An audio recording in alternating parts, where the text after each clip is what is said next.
Have you ever had a client that was just so difficult, you felt like you wanted to quit, or they had so many demands and so many changes that it just made you feel like the money was not even worth it?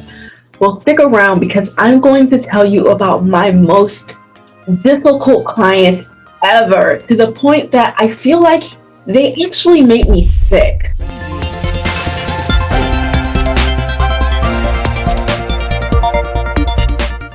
This was my first client ever, and I actually got them through a referral, and they paid me $100, well, less than $100 for a lot of work. Now, that was my fault. It was my pricing. It was my first business. There was no other business like it, and I was still really trying to figure everything out. So I was doing the most. It was a virtual assistant business. I was doing things throughout the day, night and day. I still had a job, so I was doing things when I got home from work late until the night, and I was making less than $100 per month. It got so bad, I started referring to them as my nightmare client. And so, whenever I spoke to my mother, I would always call this person my nightmare client. It got to the point I thought to myself, how many clients would I need to survive and be able to leave my job, number one? And could I survive another client like this? And the answer was hands down no. I was doing so much for this client to the point I got sick, like physically, mentally. I was just exhausted. And so I had to have a conversation where it was so uncomfortable to raise the price. And they gave me HE double hockey stick about it, but there was just no other way around it. And it was still under $150 a month. In any other industry, legitimately, I could charge 5 to 10 times more. But again, learning curve, right? Going back to my target audience, they could only afford so much. And so I was just serving my goal was actually to serve people who didn't have a lot of discretionary income and could not always have the luxury of a virtual assistant. But I never imagined a person like this. As a business owner, a big part of growing a lot of time is getting reviews. And so when I asked this client for a review, they would not give me a review unless I gave them something that wasn't even in the scope of my service. It wasn't even a service I offered at all. So it was like, I was like, hey, can you give me a review? You've been with me for a while now. Well, if you do this for me on Saturday, then I'll give you a review. And it was like, that's not even a service that I offer. Why would, so it was a very tough, it was tough. Those were growing pains all the way. So yeah, I declined. I didn't do that, which was a big step forward for me and my business, because a lot of times when you're first getting started, you do almost anything and everything for clients because you feel like you need them.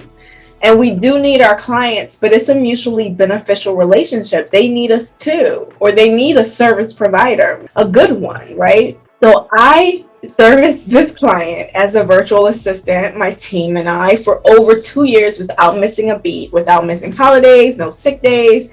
It was always done. Never got a review, often got complaints. The only time I heard from this person was when there was complaints. So there are three things that I feel that got me through this tough period. One, I raised my prices as much as I could at the time.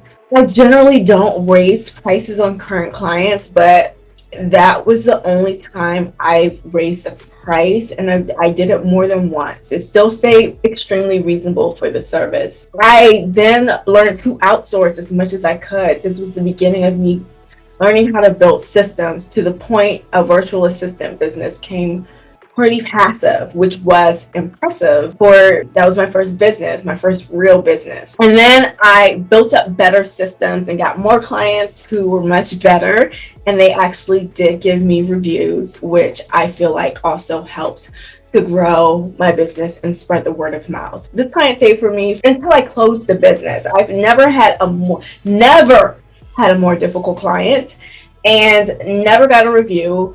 Got pretty much complaints the whole way through, rarely any compliments. But when it was time for me to close my business and I let this person know, it was like I was the best thing since sliced bread all of a sudden. How would they possibly find anyone to replace me? Could they have copies of the systems that I use to be able to give to the next person so that they would be able to provide such great service? But that client set me up for success because no other client that I had after that was anywhere near that in comparison. Every other client has been almost a piece of cake. I have a couple of, I would say, challenging clients right now, but that first client prepared me for like anything. I was able to get through a lot of difficult situations with other clients after that because that client was extremely tough, extremely.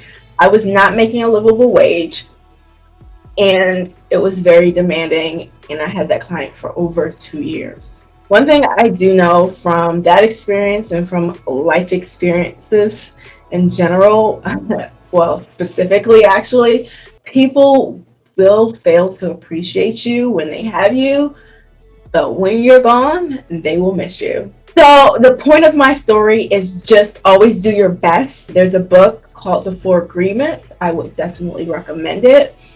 The four agreements, let me see if I can remember them. They are: one, always do your best. Two, don't take things personally. That is something that I really try to take to heart. A lot of times, the way people treat you and talk to you and all that kind of stuff has very little to do with you and the fact that that is just the sort of person that they are. So I really try not to take things personally. Whoo, that, if you know me, that is a big, big, big, big growth thing for me. And just realizing that whatever that person's dealing with, that is what that person's dealing with. And I don't necessarily have to respond. I'm still human. I still get angry, but I feel like I'm so much better at kind of separating that. Don't take things personally with clients and protect your reputation as a business owner as much as possible. Yes, there are some things that are out of scope and you have to be like, that's out of scope, or disrespect, and you got to end that. But as much as possible, I would say be the professional and try to find a way to have a positive experience for everyone all around. Number 3, I think, was be true to your word. I think that's what it is. In the words, I don't know if I can credit Nas for this, but word is bond. I'm sure it wasn't Nas, but of course that's how I remember it.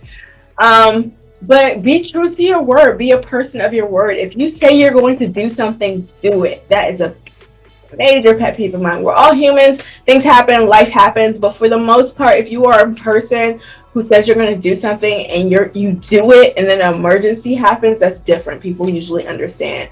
But if especially when you're new to a client or a relationship or a person, be true to your word. I think I have to Google the last one. I always forget the last one. Oh, it was be impeccable with your word. Don't make assumptions. Ooh, I think this is tough for a lot of us. And this was one that I really struggled with before reading this book, was not to make assumptions, because we can assume all day, all night, and be way, way, way, way off base. So I try to ask a lot of clarifying questions, even if I'm 99 or 97% sure, in the 90s. I still try to ask clarifying questions. I feel like I got way off track. But anyway, think about any tough experience that you have gone through or that you're currently experiencing, and understand that it is setting you up for success. Or how has a past experience set you up for success? Can you relate to my story with a client or with any person in your life at all? I'd love to know. What is one challenge that you dealt with or that you're currently dealing with that you feel like has actually kind of taught you something or worked out for your good? Anyway, until the next time, I'm here every day. Make sure you hit that subscribe button, and I'll see you tomorrow.